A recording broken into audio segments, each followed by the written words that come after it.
우리 함께 보실 하나님의 말씀은 신약성경 누가복음 15장 3절부터 7절까지의 말씀입니다. 예수께서 그들에게 이 비유로 이르시되 너희 중에 어떤 사람이 양 100마리가 있는데 그 중에 하나를 잃으면 99마리를 들에 두고 그 잃은 것을 찾아내기까지 찾아다니지 아니하겠느냐? 또 찾아낸즉 즐거워 어깨에 메고 집에 와서 그 벗과 이웃을 불러 모으고 말하되 나와 함께 즐기자. 나의 잃은 양을 찾아내었노라 하리라. 함께 읽습니다. 내가 너희에게 이르노니 이와 같이 죄인 한 사람이 회개하면 하늘에서는 회개할 것 없는 의인 99으로 말미암아 기뻐하는 것보다 더하리라. 아멘.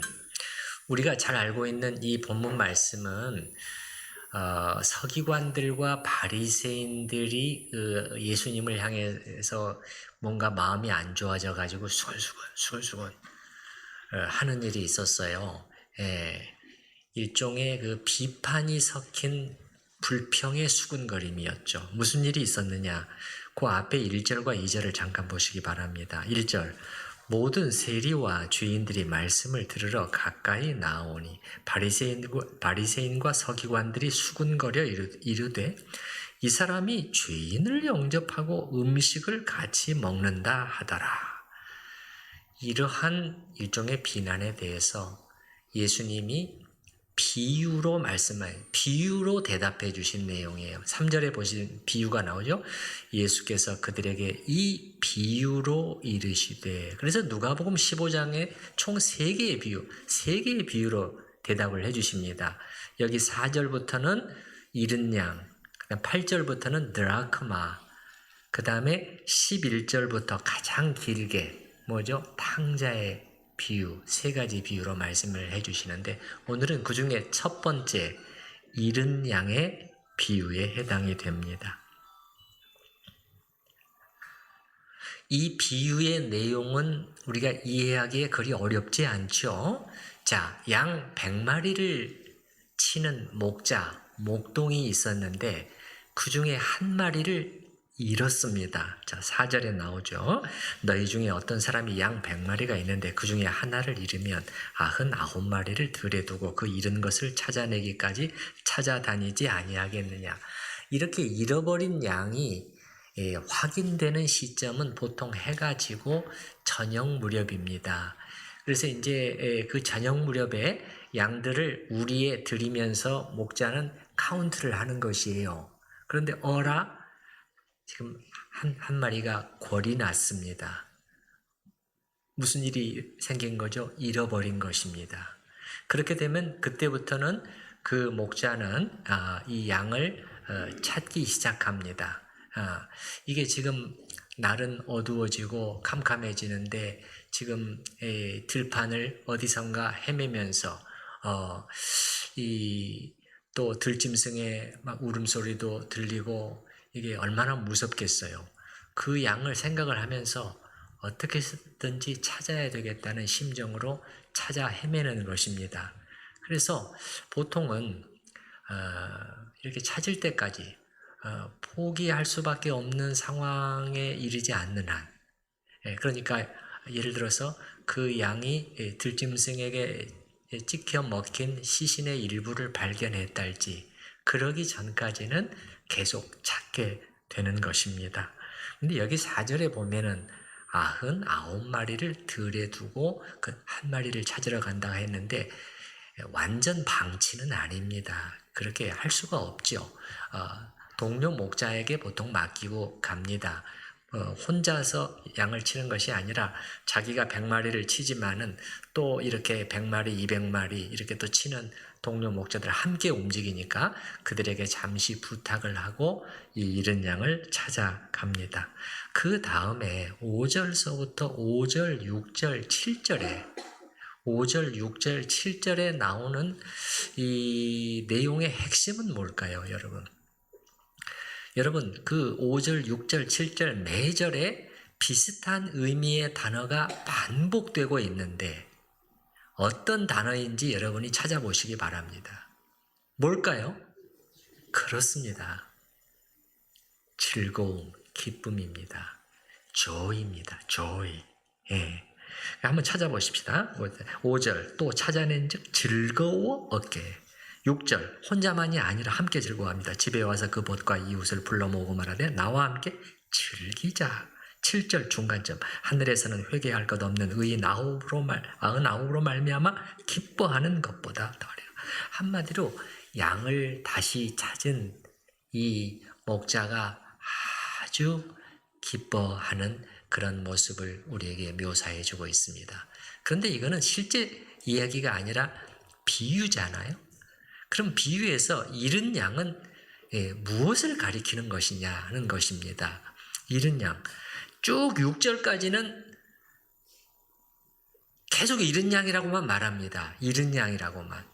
6절 두 번째 문장에도 보면은 나의 잃은 양을 찾다. 잃은 양입니다. 아직까지는.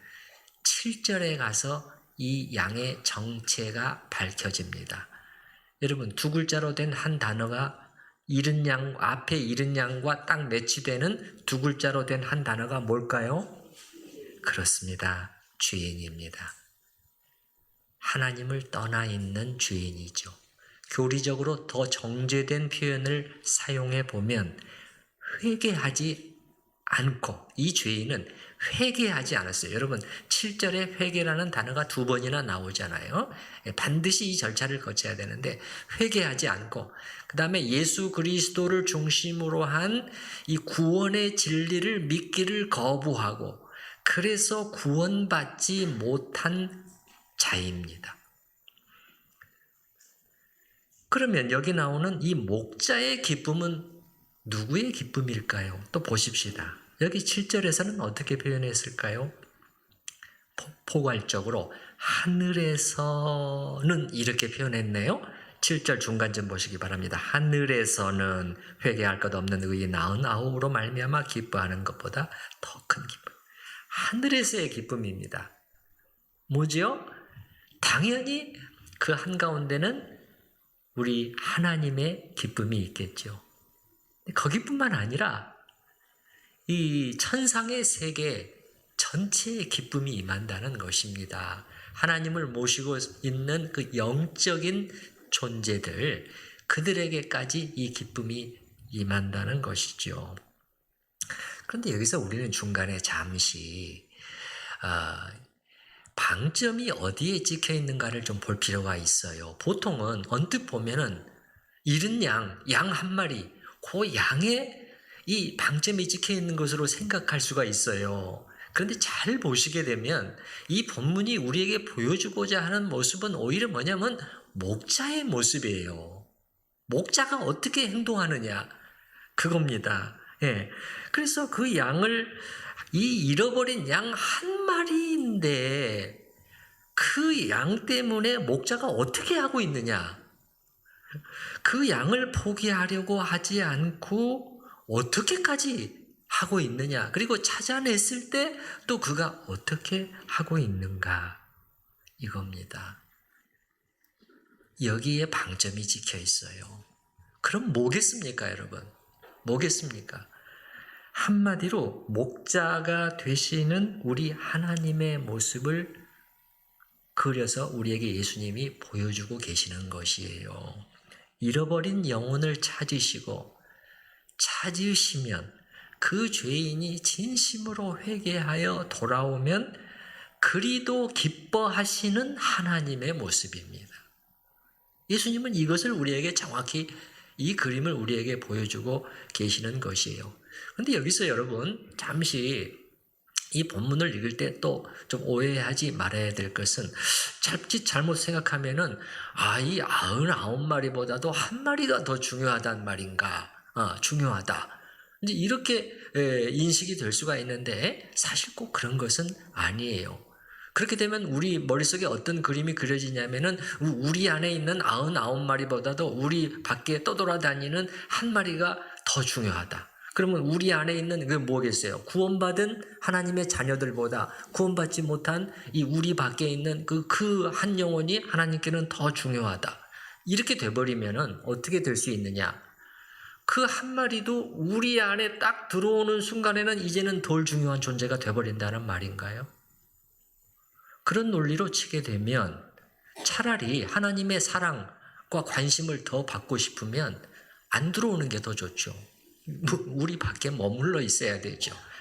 그런 건 아니에요. 이 본문은 그런 의미는 아니고 하나님께서는 그 정도로 한 영혼을 귀히 여기시고 찾으신다는 점을 우리에게 부각해 주시기 위해서 이 비유의 말씀을 하고 계십니다. 그럼 어느 정도로 마치 목자가 이 99마리 이들도 중요한데 그들을 잠시 내려놓을 정도로, 그리고 그 한 마리를 친히 찾아 나설 정도로, 그리고 찾았을 때는 너무도 기뻐하고 어깨에 메고 와서는 그냥 이웃들을 불러 모아서 크게 외칠 정도로 하나님은 한 인간 영혼이 회개하고 돌아오기를 정말 원하시고 기뻐하신다는 그 사실을 부각시키기 위해서 이 99마리,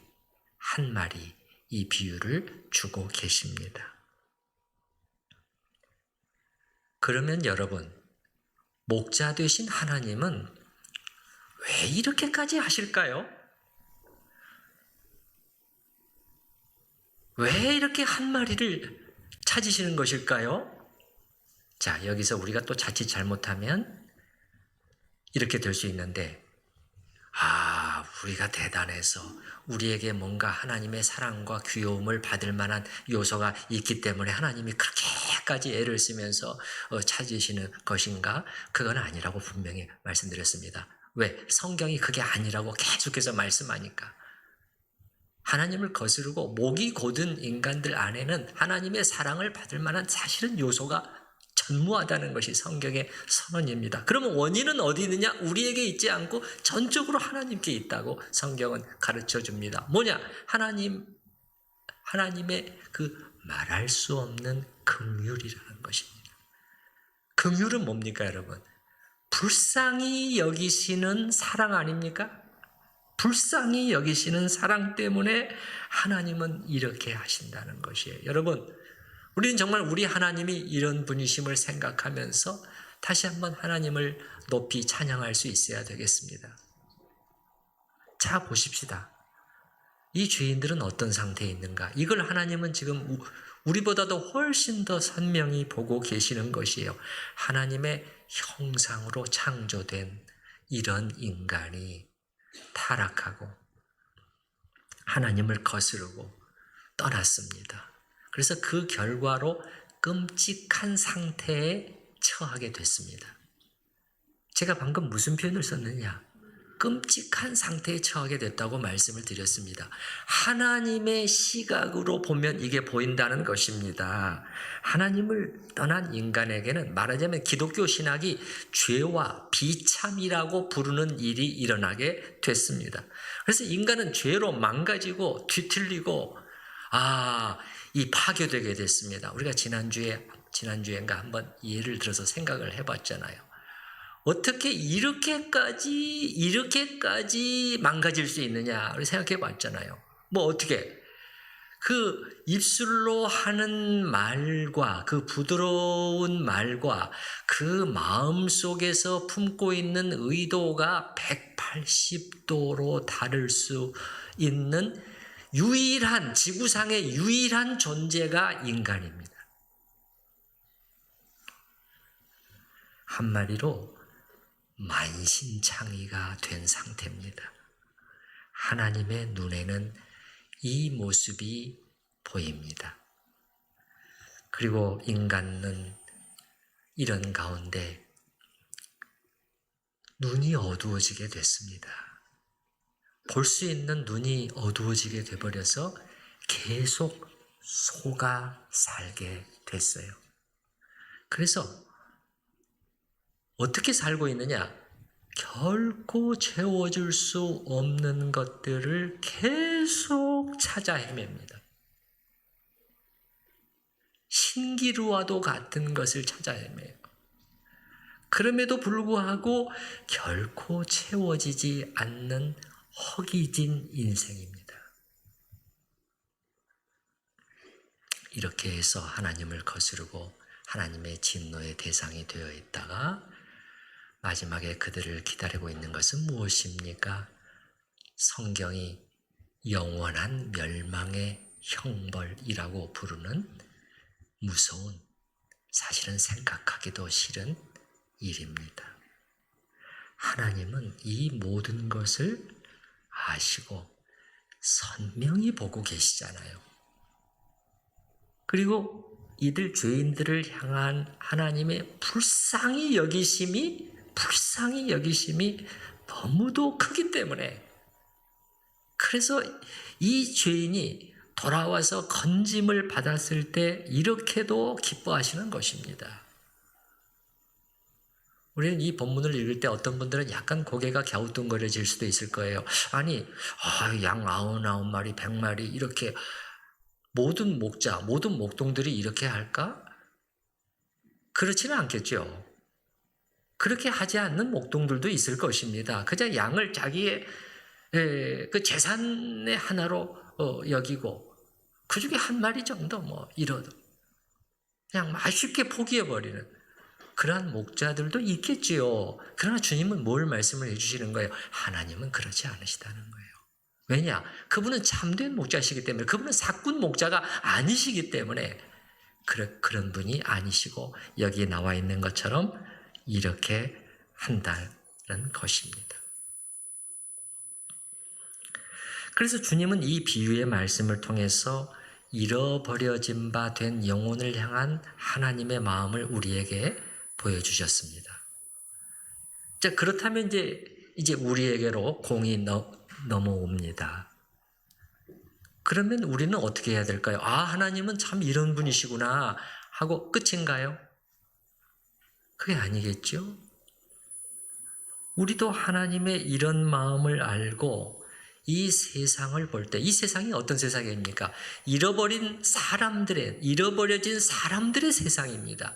그 세상을 볼 때 하나님의 시각으로 볼 수 있어야겠습니다. 그렇지 않으면 엉뚱하게 봅니다, 여러분. 엉뚱하게 본다니까요. 잘 먹고 잘 사는 것 같으니까 오히려 어떤 경우는 부러워하면서 삽니다. 이게 얼마나 하나님의 시각과 지금 달라져 있습니까? 제대로 볼 수 있어야 됩니다. 그걸 위해서 기도해야 되겠습니다. 그리고 하나님께서 그들을 찾으실 때, 하나님께서 그들을 찾고 계시는 거 맞습니까? 예. 성경이 그렇게 말씀하잖아요. 그리고 사실은 저와 여러분도 마찬가지 아닙니까? 저와 여러분도 사실 길을 잃었던 자 아닙니까? 우리도 목자를 떠나서 어두운 밤에 헤매고 있었습니다. 불안해하면서 떨고 있었습니다. 사실은요. 겉으로는 괜찮아 보였지만, 근데 그런 우리를 주님이 찾아다니셨잖아요. 찾아다니셨고 우리를 찾으신 거예요. 예.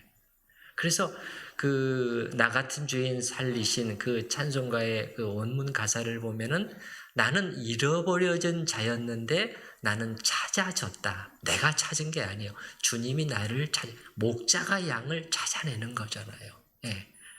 그래서 우리도 이렇게 된 거잖아요. 하나님은 지금도 그 일을 하고 계십니다. 그럼 하나님이 그 일을 하실 때 이 일을 위해서 무언가 하나라도 우리가 동참해야 되지 않을까요? 어떻게 생각하십니까?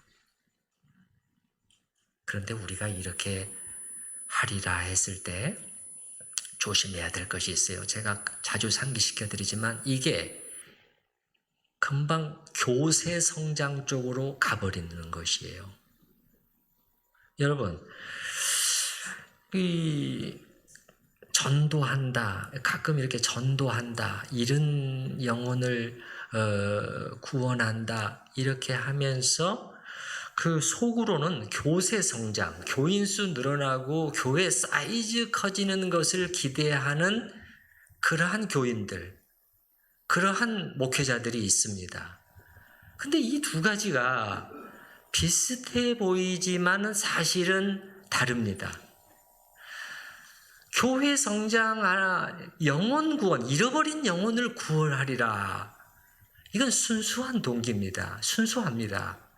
그런데 교회 성장이 그 속에 끼어들게 되면 이기적인 동기가 그 속에 섞여버립니다. 순수하지 못하고 하나님의 마음과 달라지게 됩니다.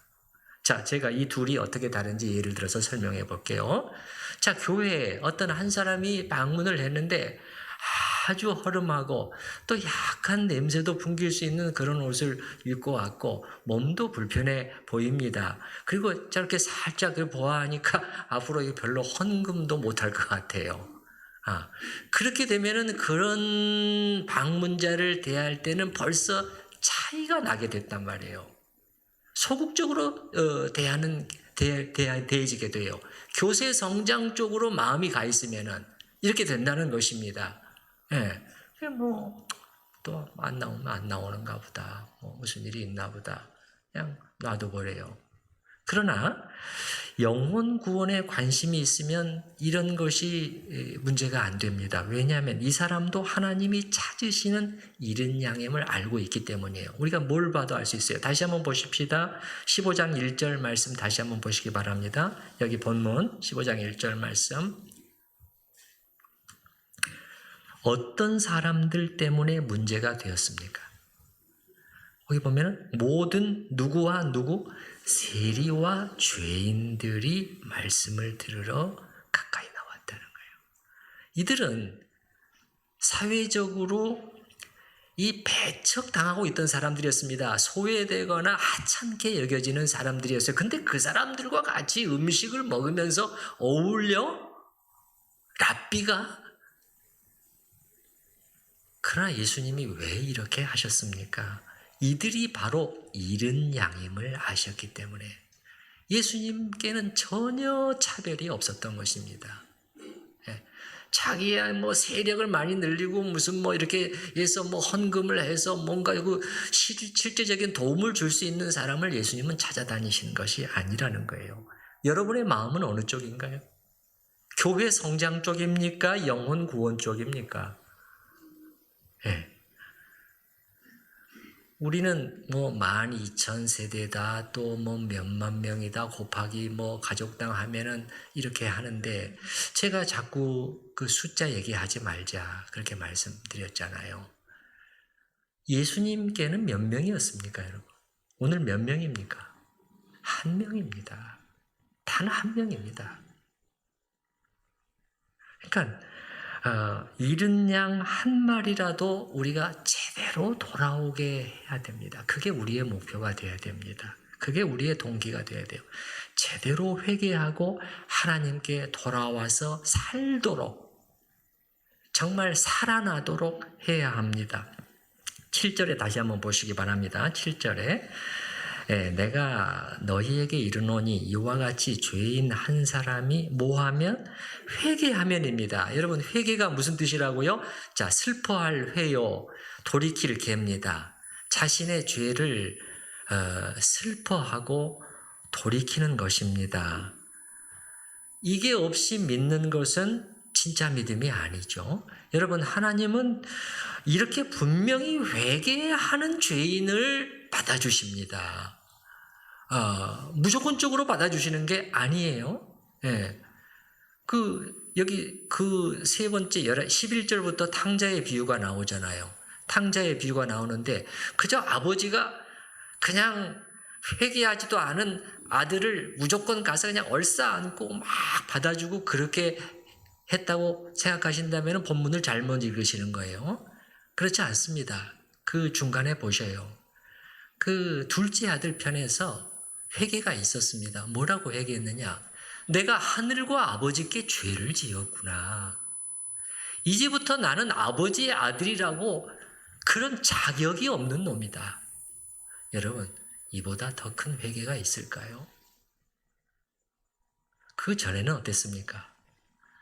아버지 재산 중에서 내 목 미리 좀 주세요. 그거 어차피 내 거 될 거잖아요. 이게 지금 이렇게 바뀐 겁니다.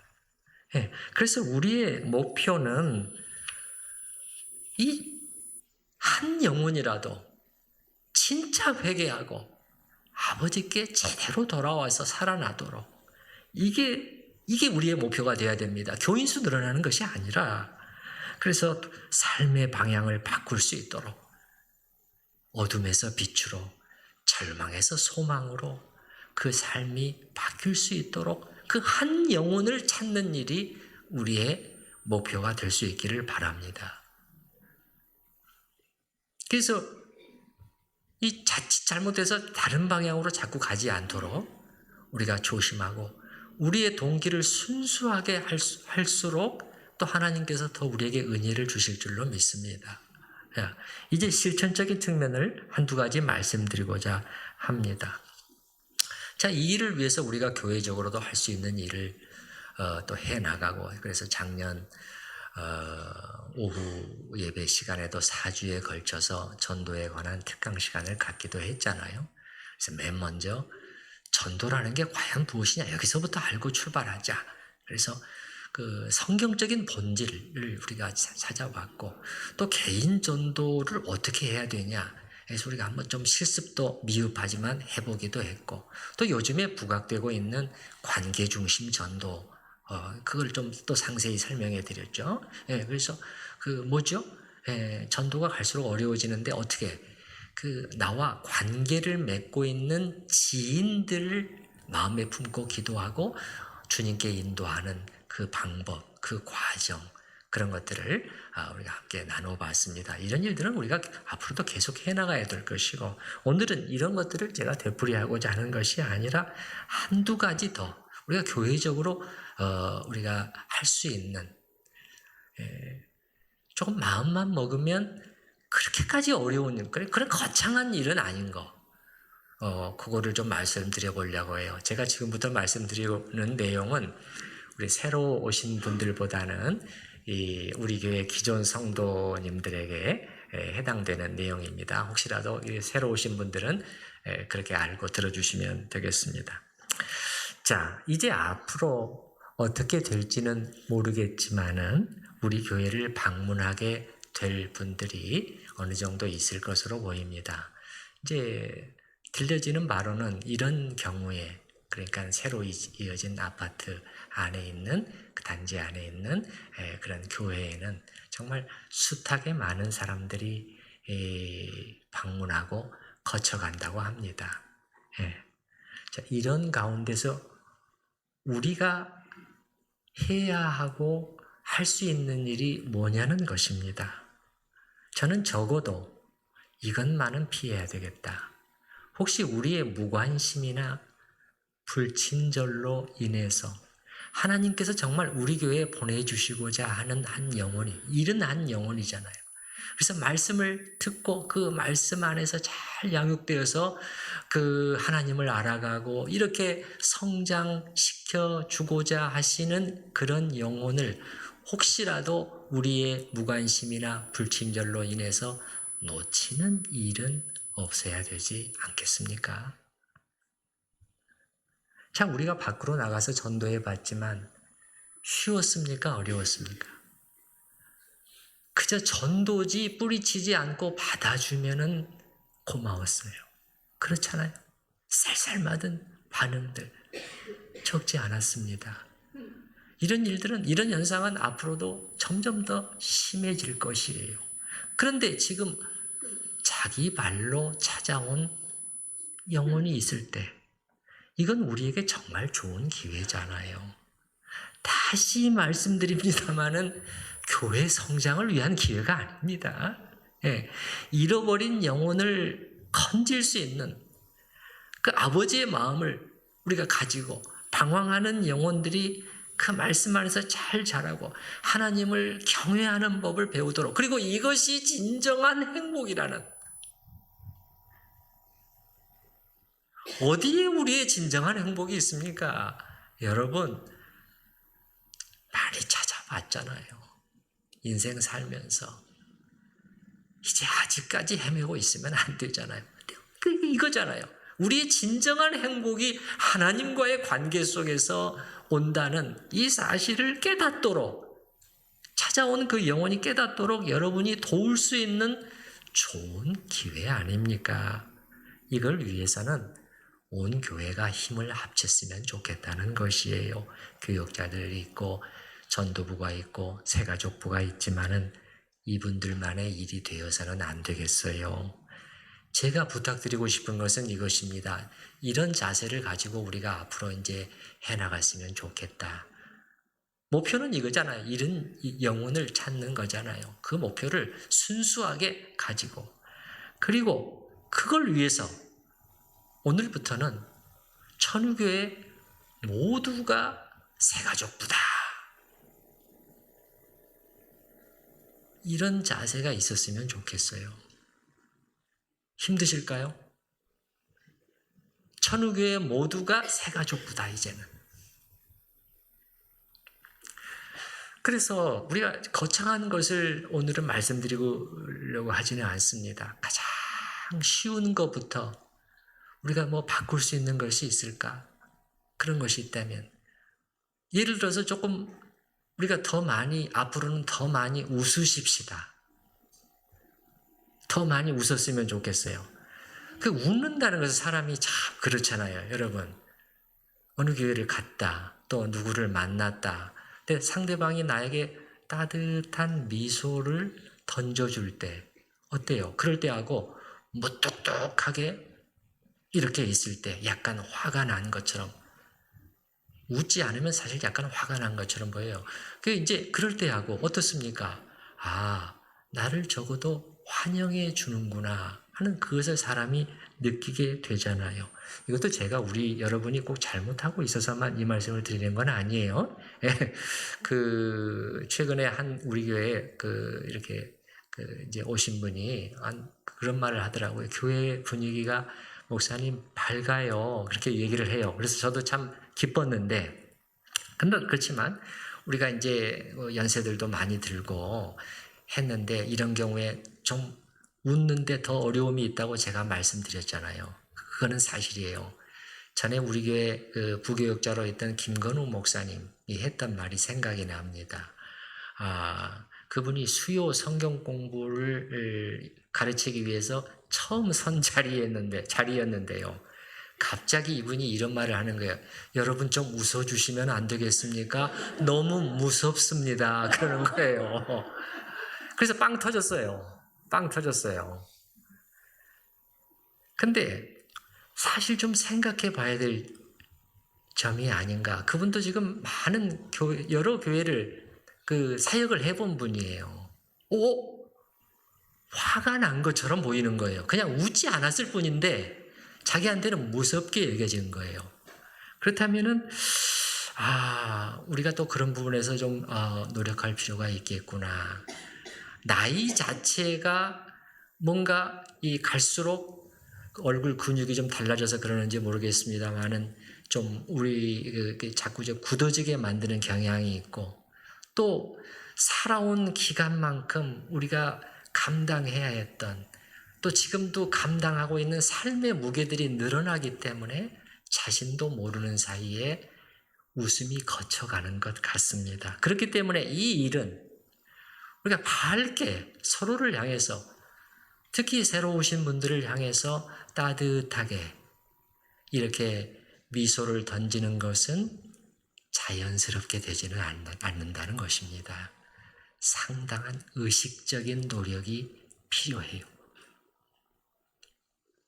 그럼 어떤 분들이 목사님은 잘하고 계시나요? 저도 잘 못해요. 저도 잘 못합니다. 사실 어떤 때는 정말 노력을 합니다. 설교할 때 제 아내도 그런 얘기도 하고, 좀 더 표정을 좀 더 부드럽게, 그렇게 하면 안 되겠나. 저도 그러면 이제 그날 노력을 했습니다. 오늘 많이 제가 웃었어요, 정말. 근데 이 동영상을 보면은 하나도 안 웃었어요. 이게 정말 쉽지 않은 것이거든요. 저도 노력하겠습니다. 우리 성도님들도 우리 함께 그렇게 노력하십시다. 네. 그리고 두 번째는 다가가 주는 것입니다. 여러분, 어떻게 하는 거라고요? 다가가 주는 것이에요. 제가 여러분에게 한번 질문하겠습니다.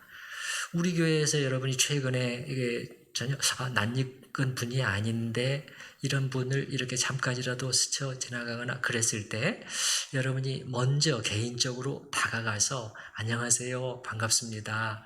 예, 그렇게 인사를 건네 보신 분이 여기 만약에 제가 손들어 보라고 하면은 몇 분이나 될까요? 그래도 절반 이상은 돼야 되지 않을까요? 절반이 못 될 것 같아요. 절반이. 예. 교역자들이나 새가족 부원들이 열심히 해주고 있습니다. 그러나 여러분, 이분들만의 그것으로는 절대 안 됩니다. 교회 전체의 분위기가 바뀌어야 됩니다. 잃은 양을 찾는 하나님의 일에 여러분이 정말 동참하고자 하신다면 참 어떻게 보면 쉽지 않을 수도 있겠지만 제가 이런 제안을 해봅니다. 이제부터는 주일에 오실 때 여러분 자신이 즐거운 그 일만을 기대하고 오지 않았으면 좋겠다는 것이에요. 자, 여러분이 친한 분들과 같이 만나서 같이 식사하고 얘기하고 웃고 그러면 편하고 즐겁습니다. 사실 교회에 나오는 그러한 또 동기 중에 하나가 또 그 일부가 그것도 있습니다.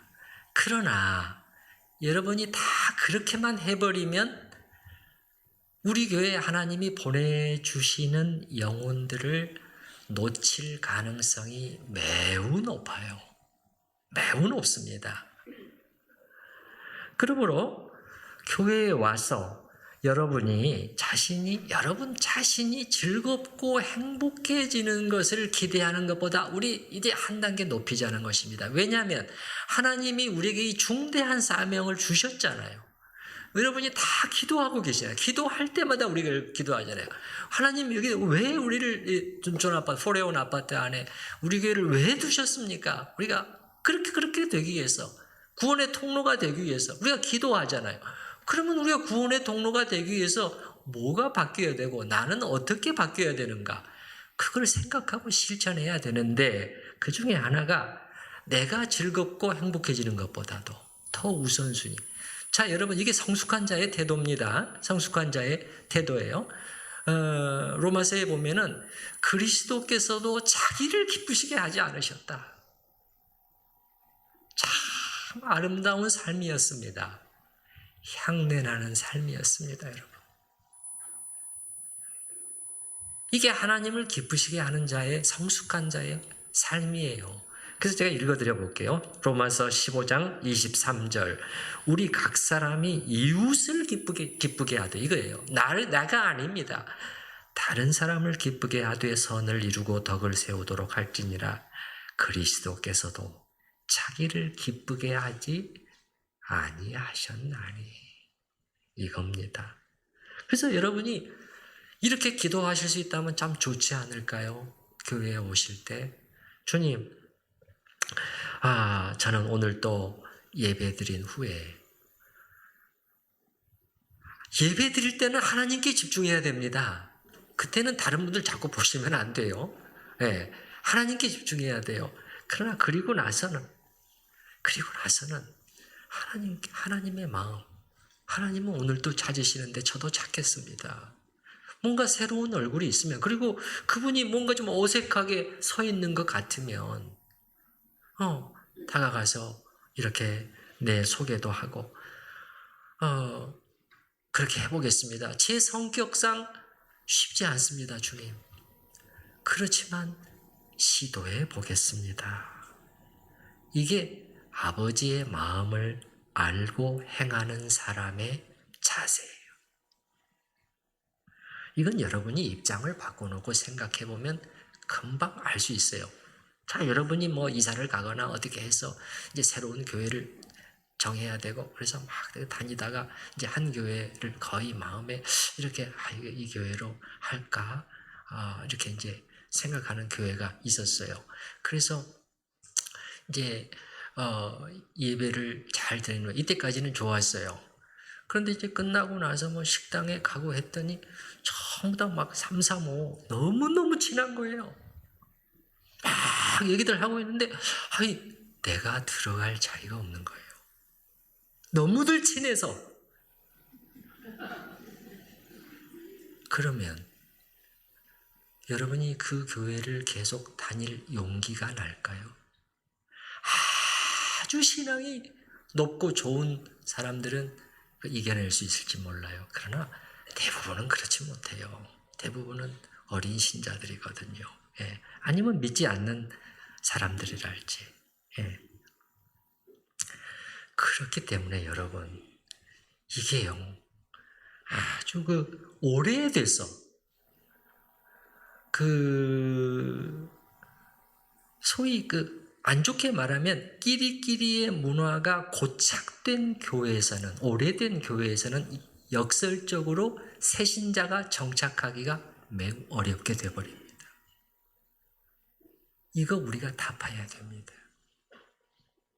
왜 그렇게 해야 되는가는 오늘 말씀을 통해서 우리가 분명히 확인했어요.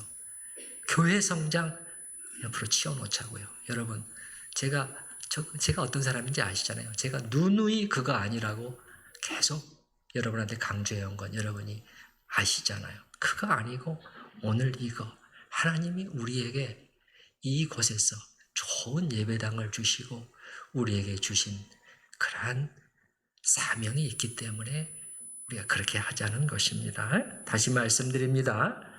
오늘부터 우리 천우 성도들은 모두가 새가족 부원입니다.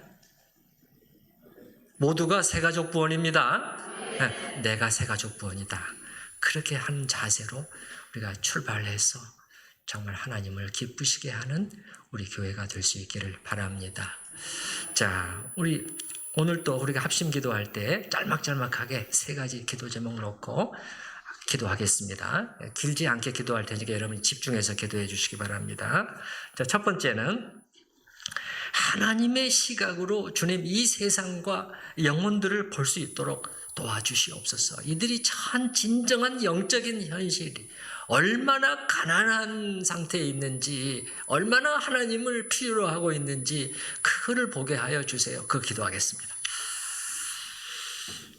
아버지 하나님, 아버지 하나님, 아버지 하나님, 아버지 하나님, 우리의 눈을 열어주시옵소서. 아버지 하나님, 아버지 하나님, 엉뚱하게 해서 오히려 그들을 부러워하는 주여, 하나님을 떠나 있는 세상이 얼마나 어둡고 비참한 것인지를 보게 하여 주시옵소서. 두 번째는 잃어버린 영혼들을 향한 아버지의 마음을 우리가 더 잘 이해하고 그분의 일에 작은 것이라도 동참해 보겠습니다. 이 결단의 기도를 같이 드리십시다. 기도하겠습니다. 아버지 하나님, 아버지 하나님, 아버지 하나님, 아버지 하나님, 아버지 하나님, 아버지의 마음을 읽게 하여 주시옵소서. 저희도 하나님께서 저희를 찾으시고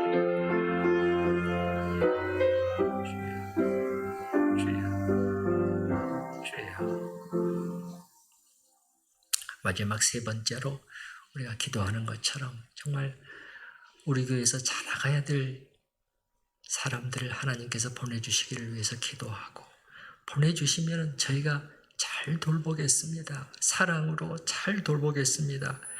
이들 가운데, 그리고 그런 가운데 이들 가운데서 변화되는 생명의 역사가 일어나게 하여 주시옵소서. 같이 기도하십시다.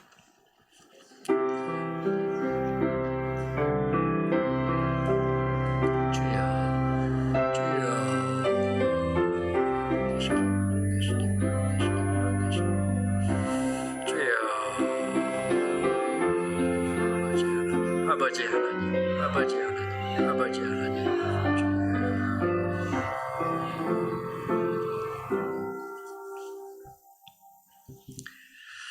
주님, 저희가 하나님의 마음을 알고 그리고 하나님께서 하시는 그 일에 조금이라도 동참할 수 있도록 저희의 마음을 이끌어 주시옵소서. 주님, 교세 확장, 교회 성장이 아니었습니다. 주님은 그런 데는 관심이 없으셨습니다. 한 사람이었습니다. 하나님을 필요로 하는 한 사람들이 있습니다. 주여, 저희들도 그들을 찾게 하여 주시옵소서.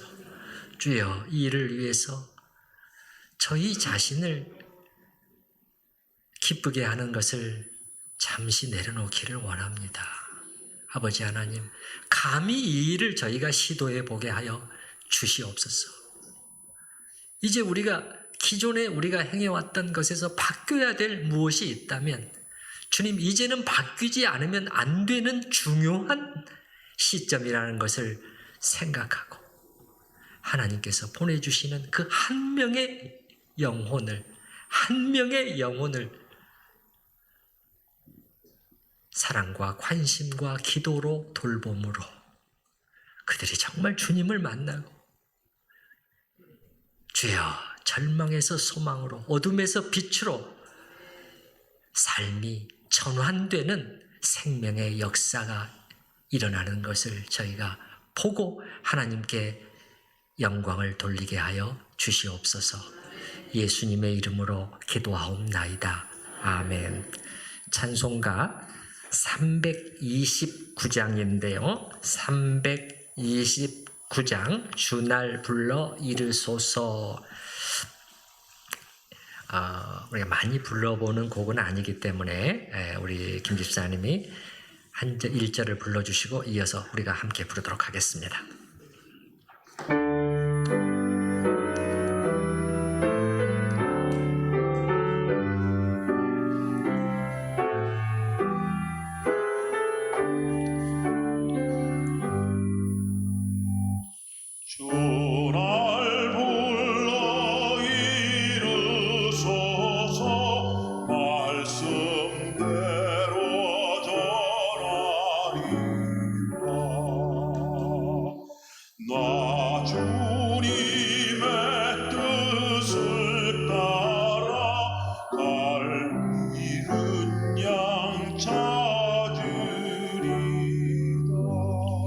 다 함께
이전을